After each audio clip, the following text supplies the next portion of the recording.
All right, guys, we need to have an important conversation about facial harmony and the face rating scene at the moment, because there are some big issues here and a lot of people don't understand the inner workings of this. So let's go. So every single face rating you see, including mine at the moment, is using this data set.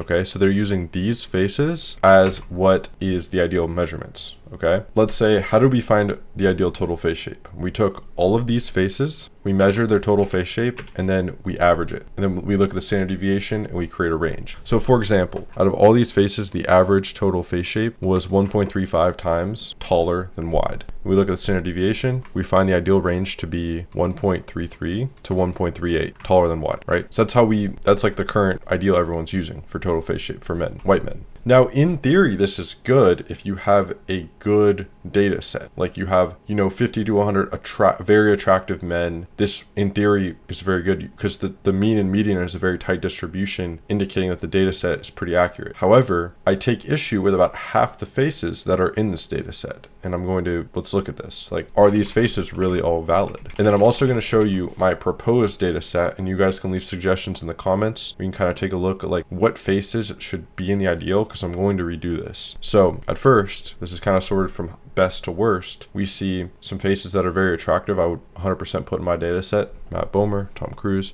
Henry Cavill, Jorge Del Rio, Chico, Vito, Gandhi, Jensen, Sahib, John, Matthew, Brad. Right, these faces, I agree, very upper echelons of attractiveness, like what we actually see. Then we run into some issues, in my opinion. We run into some big issues. Mike Thurston, his side profile is pretty bad.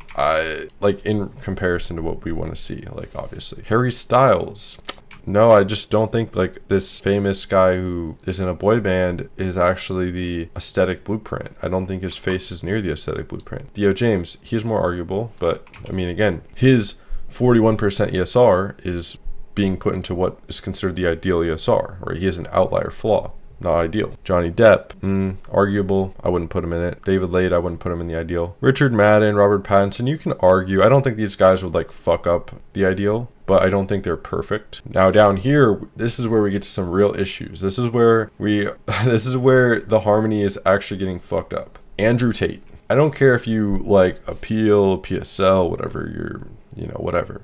He should not be in this data set. Absolutely not. That guy is ugly, like genuinely ugly. And anyone who's rated him above average doesn't know how to rate. He's bald with flared ears and like 40% harmony or whatever. Like, no, it's not attractive. No, it's more than 40, whatever. You get my point. Neymar, again, just not in that upper echelons. Ronaldo, not in the upper echelons. Ryan Gosling, fuck no. He needs to get out of the data set immediately. Bradley Cooper, nope. Timothy Chalamet, nope. Wheat Waffles, no. He's a 5, no. Justin Bieber, see, like, he's good looking, but should he be the model for what's ideal? Should he be in the set for what's ideal? In my opinion, no. Zac Efron, arguable.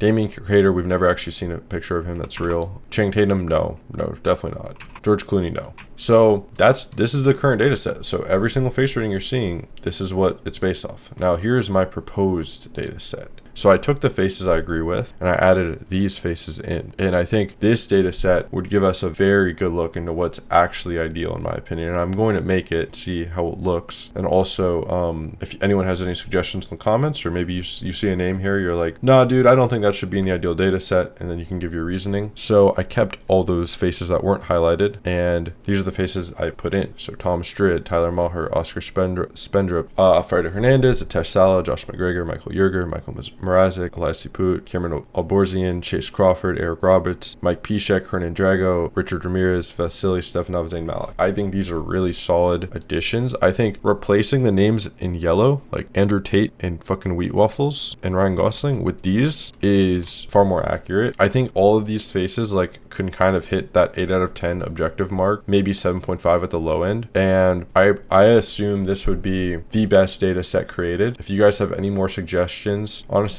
I'd probably cross out him, to be honest. Yeah, it looks pretty good now.